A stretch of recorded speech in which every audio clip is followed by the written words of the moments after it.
नमस्कार। खास कार्यक्रम देश देशांतर में आपका स्वागत है। मैं हूं आरफा खानम शेरवानी।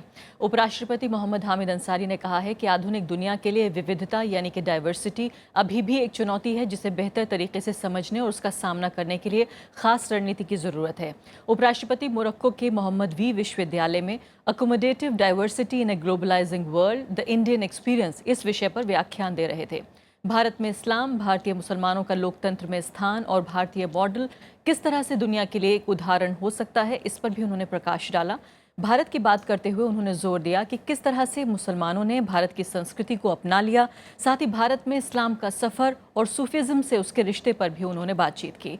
इन तमाम पहलुओं पर हम रोशनी डालने की कोशिश करेंगे और चर्चा करेंगे। आधे घंटे में बहस के दौरान ये भी जानने की कोशिश करेंगे जिस खास पहलू पर उन्होंने जोर दिया है कि क्या भारत का जो लोकतंत्र है वो एक मॉडल बन सकता है दुनिया के लिए, और साथ ही जो इस्लाम का सफ़र रहा है भारत में। इन दो खास पहलुओं पर चर्चा करने की कोशिश करेंगे खास मेहमानों के जरिए। मेरे साथ जाने माने इतिहासकार प्रोफेसर सैयद इरफान हबीब मौजूद हैं। दूसरे खास मेहमान हैं पुरुषोत्तम अग्रवाल, पॉलिटिकल एनालिस्ट हैं, राइटर हैं और जेएनयू में पढ़ा चुके हैं। साथ ही विवेक काटजू हैं मेरे साथ, एम्बेसडर रह चुके हैं कई देशों में और ख़ासकर जो इस्लामिक जो दुनिया है उसकी अच्छी जानकारी रखते हैं। साथ ही ओम थानवी मेरे साथ मौजूद हैं, जनसत्ता अखबार के एक ज़माने तक एडिटर रह चुके हैं। तब सभी मेहमानों का बहुत बहुत स्वागत है। सबसे पहले इरफान हबीब साहब, मैं आपके साथ शुरुआत करना चाहती हूँ क्योंकि काफ़ी हद तक उन्होंने इतिहास को भी उठाया जब इस बारे में बात की है। ख़ासकर जो उन्होंने अरब जो है और इस्लाम दोनों को जो सिनोनिमस बताया कि एक दूसरे के पर्यायवाची बन गए हैं, ये फिक्र क्यों उपराष्ट्रपति को हुई है? नहीं, ये फ़िक्र मुझे लगता है उनके अपने तजर्बे से है, क्योंकि वो ख़ुद एक डिप्लोमेट रहे हैं और अरब वर्ल्ड में उनका एक तजर्बा रहा है ओवर द ईयर्स। और ये तजर्बा असल में उनका तो एज ए डिप्लोमेट रहा ही है, लेकिन मुसलमानों का तजर्बा ख़ुद अरबों के साथ ये रहा है कि अरब ये मानते हैं कि इस्लाम और अरब ये दो अलग चीज़ नहीं है, ये एक ही है। और इसके अलावा जो मुसलमान हैं वो पता नहीं कौन है, उनसे रिश्ता उनका बड़ा अनकम्फर्टेबल रिश्ता रहा है, पुराना है और आज भी वही है। वो रिलेशनशिप बड़ी डिस्कम्फर्ट की रिलेशनशिप है, बड़ा कॉन्डिसेंडिंग एटीट्यूड है। तो वो मालूम नहीं मुझे ये क्यों है और इसको कैसे एक्सप्लेन किया जा सकता है। या तो ये अरब कल्चर का हिस्सा है जो उन्होंने इम्बाइब किया, प्री इस्लामिक वक्त से चला आ रहा है, ये इसकी तो रिसर्च करने की ज़रूरत है। लेकिन ये एक एक्सेप्टेड पहलू है कि अरब मुसलमान अरब से बेहतर मुसलमान किसी को नहीं मानता है। नहीं, तो ये बात क्या अरबों के ज़रिए माफ़ कीजिएगा, अरबों के ज़रिए प्रोजेक्ट की गई है या बाहरी दुनिया ने ये प्रोजेक्ट किया है कि इस्लाम का मतलब अरब है? ये अरबों या ने वेस्टर्न वर्ल्ड का हम जिक्र करें? अरबों ने खुद प्रोजेक्ट किया है पिछले 200 साल में, ख़ास तौर से सऊदी हुकूमत के आने के बाद और सऊदी पेट्रो डॉलर्स के बाद, क्योंकि उनके पास पावर भी थी, उनके पास पैसा भी था और उनके पास एक आइडियोलॉजी थी। इस्लाम नहीं था, एक आइडियोलॉजी थी जो वहाबिज़म है, जिसको मैं इस्लाम नहीं मानता हूँ, वो एक विचारधारा है। और उस विचारधारा को लेकर उन्होंने एक एक्सपेंशन किया इस्लाम का, जो उनका अपना इस्लाम है, जिसको वो इस्लाम मानते हैं, और उसको इतना स्ट्रांगली पेडल किया पूरी दुनिया के लिए कि वहाबिज़म में और इस्लाम में कोई फ़र्क नहीं रहा आज दुनिया के सामने। आप वहाबिज़म से अगर डिसएग्री करते हैं तो आप इस्लाम से डिसएग्री करते हैं, जिससे मैं डिसएग्री करता हूँ। ये ऐसा नहीं है। और इस बात का जिक्र उन्होंने अपने भाषण में भी किया है कि जो भारतीय मुसलमान है, खासकर उन्होंने जिक्र किया कि एक्सट्रीमिज्म से वो काफ़ी दूर है। इस पर भी उन्होंने रोशनी डाली है। एम्बेसडर काटजू, ये बताइए कि खासकर जब ये बात वो कह रहे हैं तो ये भी कह रहे हैं कि जो मुस्लिम कल्चर की जो होमोजेनिटी है उसको कहीं ना कहीं बढ़ावा देना है, कि ऐसा लगता है कि पूरी दुनिया में एक ही तरह के मुसलमान रहते हैं। इस पर भी उन्होंने चिंता जाहिर की। और ख़ासकर जब भारत के परिप्रेक्ष्य में हम बात करते हैं तो उसमें ये कहा कि जिस तरह से भारतीय मुसलमान यहाँ पर रहते हैं, जो कल्चर और ख़ासकर उन्होंने ट्रेडिशन और इसके अलावा पूरा सिविलाइजेशन का जो जिक्र किया है कि इस तरह से एक दूसरे में रमे हुए हैं कि ये पता नहीं चलता कौन कहाँ है।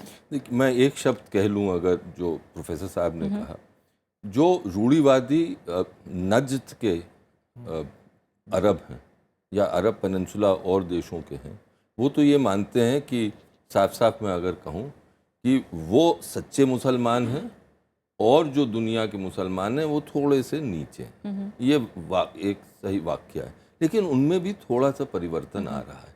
जैसे अबू धाबी की जो अब लीडरशिप है, जो Abu Dhabi Al Nahyan family की है, वो अब ये दिखाने की कोशिश कर रहे हैं कि और फेथ्स भी हैं और धर्म जो हैं उनका भी स्थान है, तो उनमें बदल रहे हैं, वो थोड़ा बदल रहे हैं। फिर जैसे मस्र का जो है या नॉर्थ अफ्रीका का जो अरब है, उसका नज़रिया थोड़ा फ़र्क है।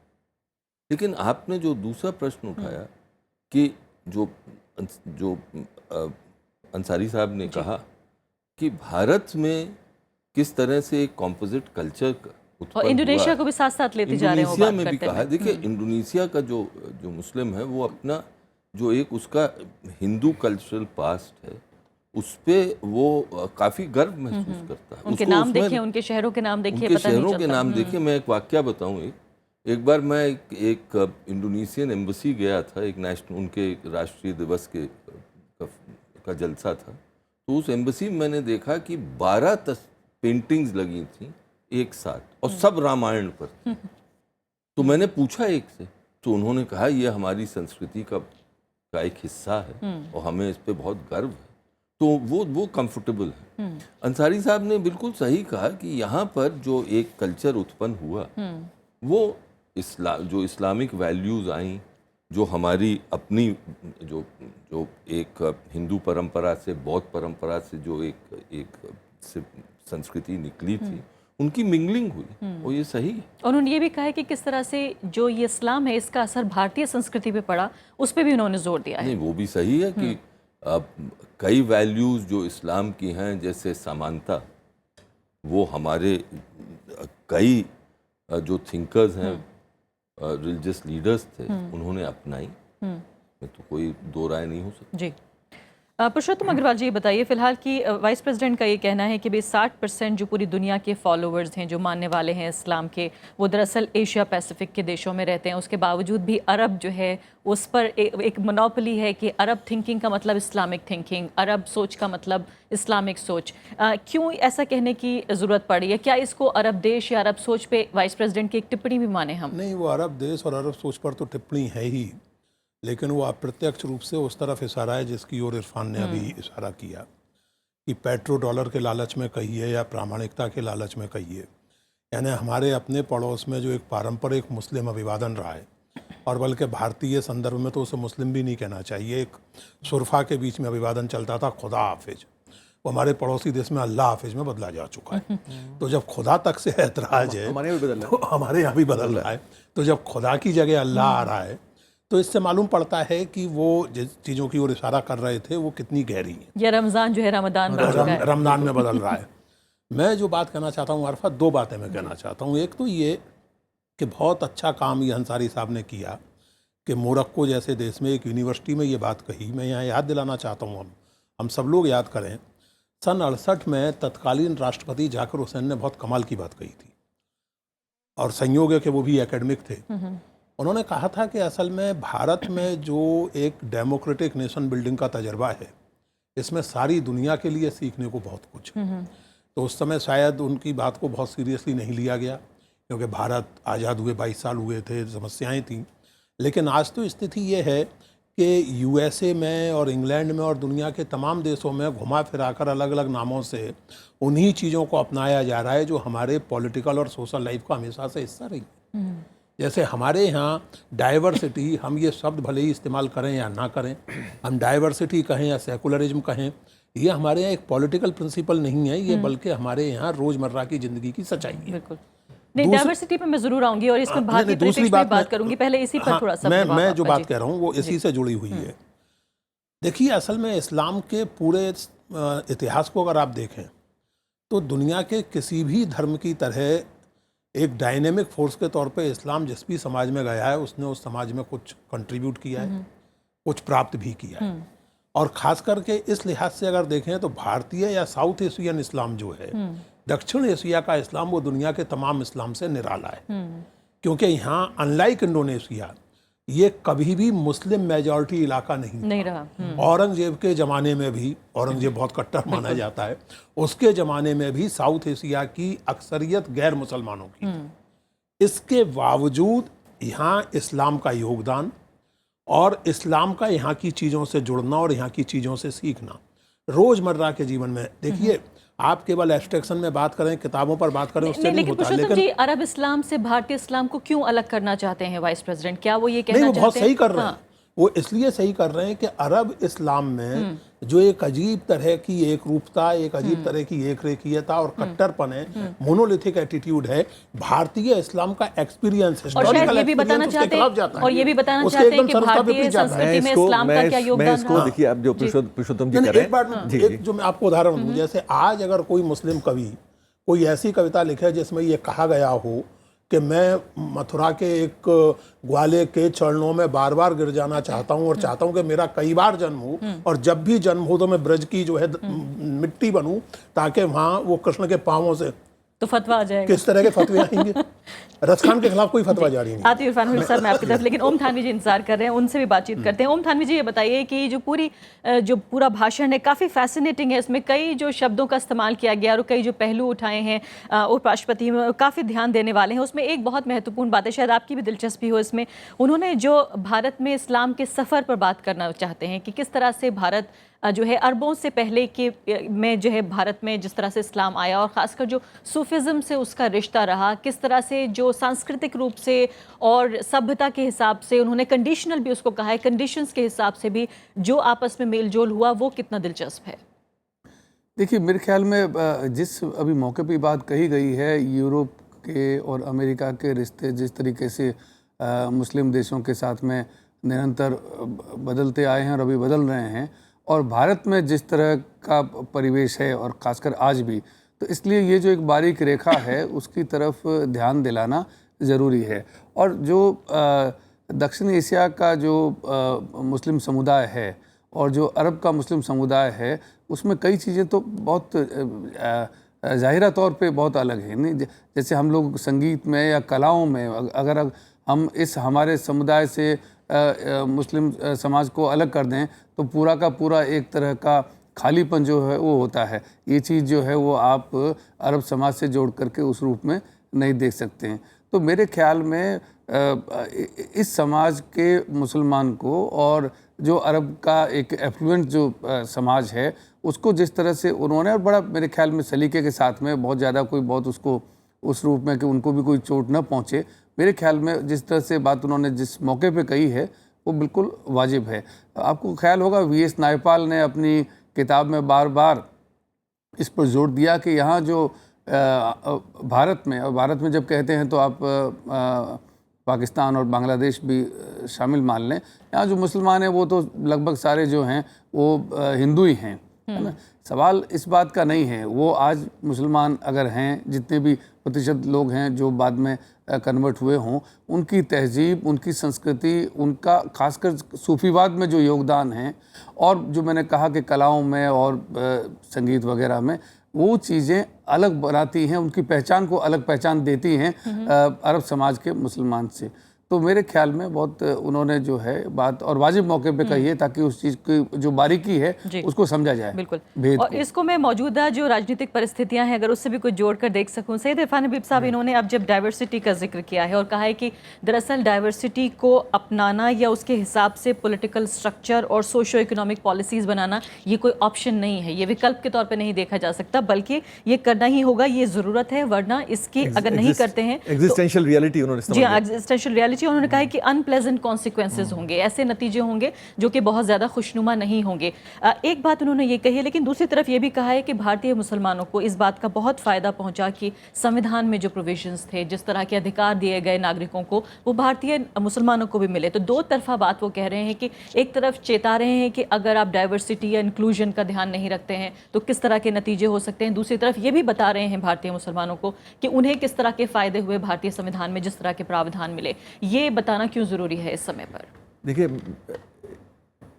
इसके कई पहलू हैं। एक तो ये है कि ये बड़े दुर्भाग्य की बात है कि दुनिया में डेमोक्रेटिक इस्लामिक मुल्क बहुत कम है, और ऐसे मुल्क भी कम हैं जहाँ मुसलमान माइनॉरिटी में हैं।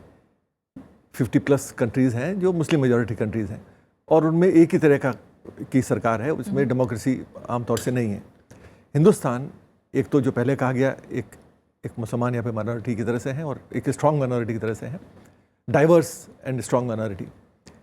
हिंदुस्तान का मुसलमान भी डाइवर्स है, ये भी हमको ध्यान रखना पड़ेगा। ये भी एक बहुत ज़रूरी चीज़ है जो आम तौर से और मुल्कों का मुसलमान नहीं है।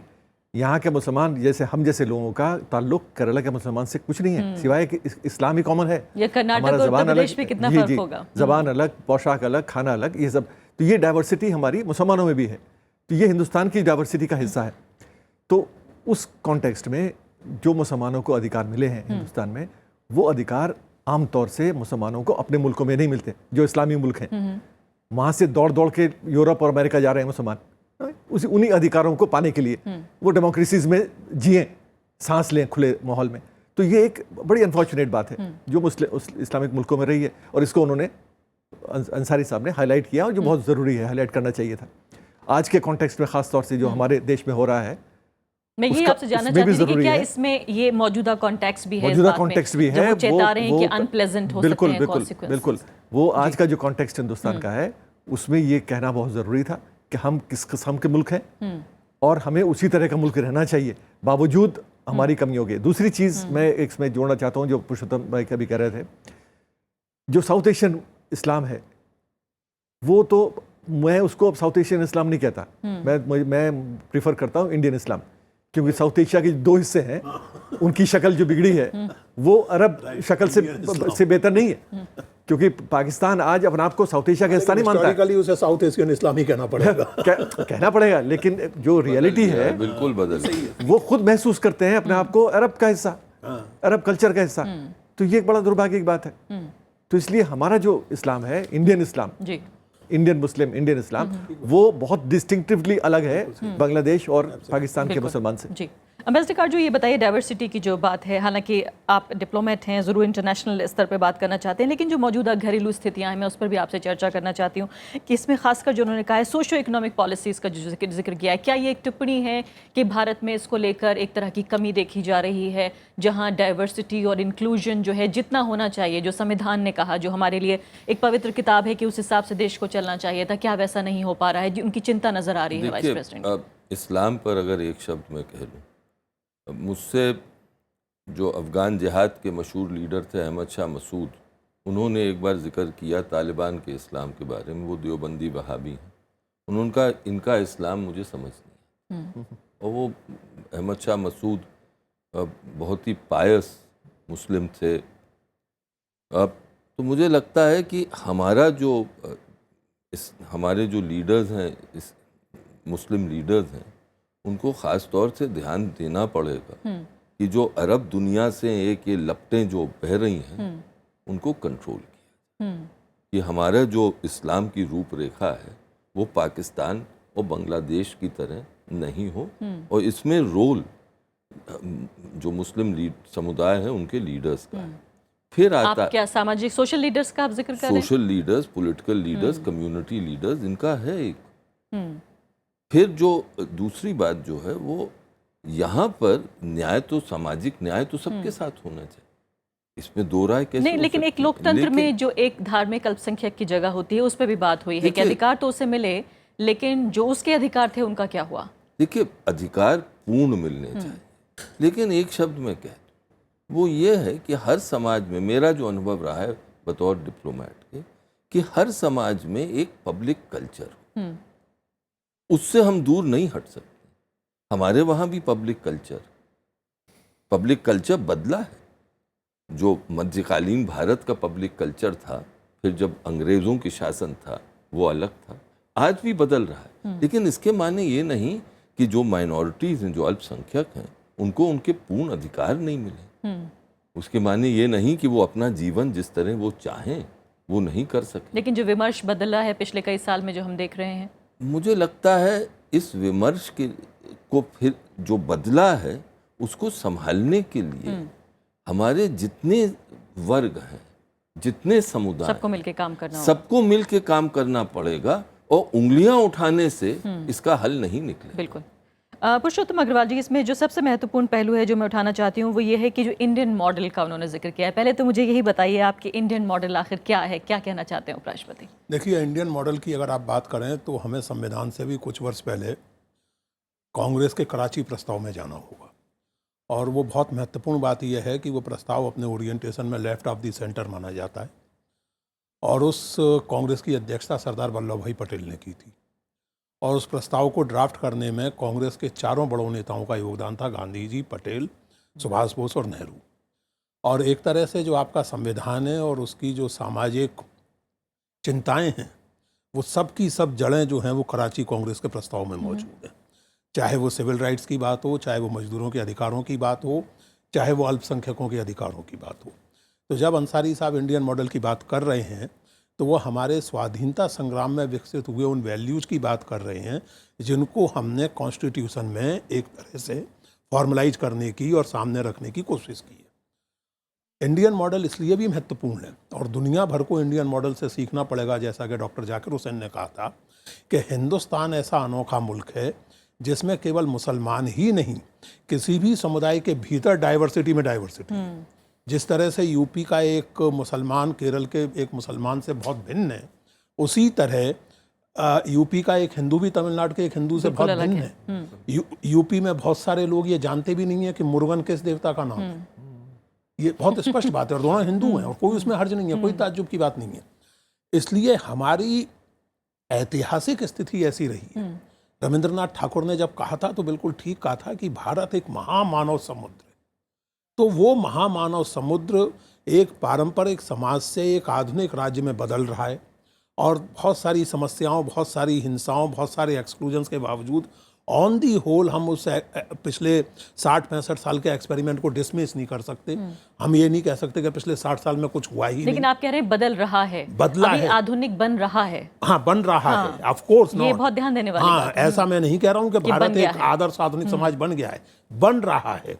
लेकिन महत्वपूर्ण ये है कि इतने सारे तनावों, इतनी सारी डाइवर्सिटीज, और मैं फिर से कहूँ कि तनाव सामाजिक भी हैं, सांप्रदायिक भी हैं, जाति परक भी हैं और आर्थिक तो है ही है। और सामाजिक ग्रुप में जो कॉम्पिटिटिव नेचर होता है वो भी है। कॉम्पिटिटिव नेचर है वो सब है। इसके बावजूद एक डेमोक्रेटिक पॉलिटी हमने मेंटेन की हुई है। इसके बावजूद हमने लार्जली अकाउंटेबल सिस्टम, आखिरकार आज ही एक फैसला आया है जिसमें बहुत सारी चीजें सामने आई हैं, वो हमने मेंटेन किया हुआ है। इस लिहाज से अंसारी साहब का इंडियन मॉडल पर गर्व करना और उसे दुनिया के सामने पेश करना मैं मानता हूं कि बहुत सही है, बहुत वाजिब। जी ओम थानवी जी, बताइए फिलहाल की पहली बात तो क्या यही इंडियन मॉडल है? आप भी यही समझते हैं जो पुरुषोत्तम अग्रवाल जी कह रहे हैं? क्योंकि एक बार वाइस प्रेसिडेंट ये कह रहे हैं उपराष्ट्रपति की पहली बात अरब इस्लाम को और भारतीय इस्लाम को अलग करना ज़रूरी है। फिर वो ये कह रहे हैं कि इस्लाम की भारत में जो कॉन्ट्रीब्यूशन है, योगदान रहा, वो भी याद दिला रहे हैं। उसके साथ साथ ये भी याद दिला रहे हैं कि किस तरह से डाइवर्सिटी बहुत महत्वपूर्ण है, यानी कि एक लोकतंत्र में जो धार्मिक अल्पसंख्यक हैं उनकी क्या जगह होती है, उनके अधिकार क्या हैं और साथ साथ उनकी ड्यूटीज़ क्या हैं। लेकिन इस सब के बाद वो एक इंडियन मॉडल तैयार करते हैं जो ये समझते हैं वो कि शायद ये दुनिया को हम दे सकते हैं, ये हमारी देन हो सकती है, इंडियन मॉडल। देखिए, एक वो लकीर खींचने की कोशिश उन्होंने की है, लेकिन उन्होंने भारतीय जो परिस्थितियां हैं उनको आदर्श के रूप में रखा है। मैं अभी तत्काल इस नतीजे पे नहीं पहुंचना चाहता हूं और मेरे ख्याल में अभी पहुंचा भी नहीं जा सकता है। अंसारी साहब खुद इस स्थिति को जानते हैं कि हमारे यहाँ भी जो है वो हकीकत क्या है।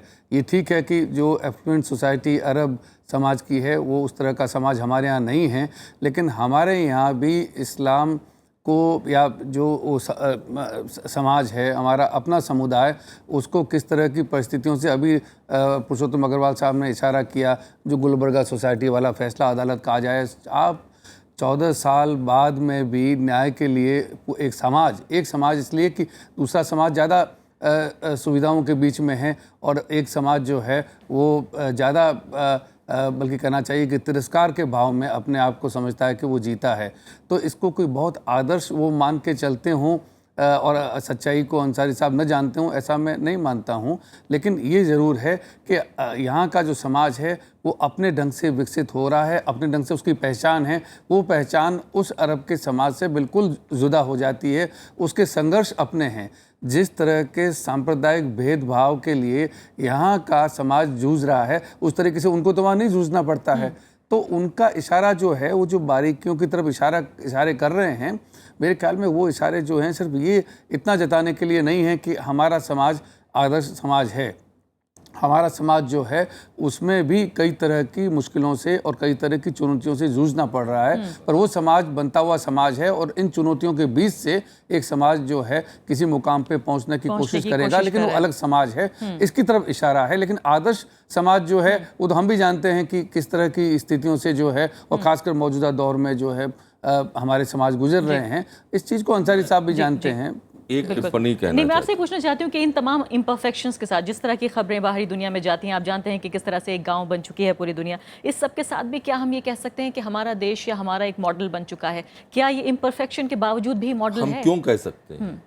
क्योंकि संवैधानिक रूप से खाली भारत है जहां पर हमने सब नागरिकों को समान अधिकार दिए। इस्लामी दुनिया का कोई ऐसा मुल्क नहीं है जहां पर समान अधिकार सब नागरिकों को दिए गए। लेकिन लागू कर पाए हैं हम काफी हद तक लागू कर पाए, जैसे अंसारी साहब ने खुद कहा है कि ये मॉडल है, लेकिन इसको लागू करने में कुछ ना कुछ इम्परफेक्शंस तो हर समाज में होते हैं। यानी अंडर कंस्ट्रक्शन है, काम जो है अभी चल रहा है। उन्होंने खुद कहा इट्स वर्क इन प्रोग्रेस, लेकिन हमारा मॉडल तो है। इस्लामी दुनिया का एक देश नहीं है, एक मुस्लिम मेजॉरिटी कंट्री नहीं है जहां पर यह क्या सऊदी अरेबिया में है। चलिए, समय मेरे पास समाप्त हो गया। Last comment. नहीं, मैं केवल ये कहना चाहता हूँ कि मॉडल का मतलब ही होता है कि वो ये एक आदर्श है जिसकी ओर हम बढ़ रहे हैं, और वो आदर्श इस समाज में कम से कम सिद्धांत तहत सबको मानना पड़ रहा है। संविधान की कसम वो भी खाते हैं जो संविधान की भावना से सहमत नहीं है। ये भारतीय मॉडल की बहुत बड़ी सफलता है। और जैसा मैंने पहले भी आपसे कहा कि हम बनते हुए समाज है, हम वैसे समाज बन नहीं गए हैं जैसा संविधान चाहता है, लेकिन उम्मीद करनी चाहिए कि तमाम संकटों के बावजूद और शायद ये इंस्पिरेशन भी है कि हम एक मॉडल बनाएंगे तो उसको परफेक्ट भी बनाएं हम। Last comment 10 second. मैं इससे तो बिल्कुल एग्री करता हूँ कि हिंदुस्तान जो है एक बड़ा अलग सा मुल्क है और एक अलग सी एग्जाम्पल सेट करता है, तो इसलिए उसको मॉडल की तरह पेश करना, उसमें कोई मुझे लगता है कि कोई हर्ज नहीं है। हमें लेकिन उस मॉडल को अच्छे से अच्छा बनाया जाए, ये हमारी जिम्मेदारी हो जाती है। उस मॉडल की हकीकत हम लोग जानते हैं बिल्कुल कि उस मॉडल में क्या कमियां हैं, और इट्स एन ऑनगोइंग प्रोजेक्ट। उस ऑनगोइंग प्रोजेक्ट में जाहिर है कि बहुत सी कमियां होंगी, और वो सामाजिक लेवल पर, आर्थिक लेवल पर, राजनीतिक लेवल पर बहुत सी कमियां हैं। हम सब जूझ रहे हैं उन कमियों से। बहुत बहुत शुक्रिया सभी मेहमानों का। तो साफ तौर पर जिस तरह से उपराष्ट्रपति ने एक तरह से हमें चेताया भी है, अपनी चिंताएं भी बताई हैं और भविष्य के लिए कहीं ना कहीं एक प्रकाश भी डाला है, और ये भी बताया है कि किस तरह से ये मॉडल जो हम दुनिया को दे सकते हैं, ये अब हमारी जिम्मेदारी है कि इस मॉडल को बेहतरीन तरीके से हम दुनिया को दें। इसी के साथ अभी के लिए इतना ही। नमस्कार।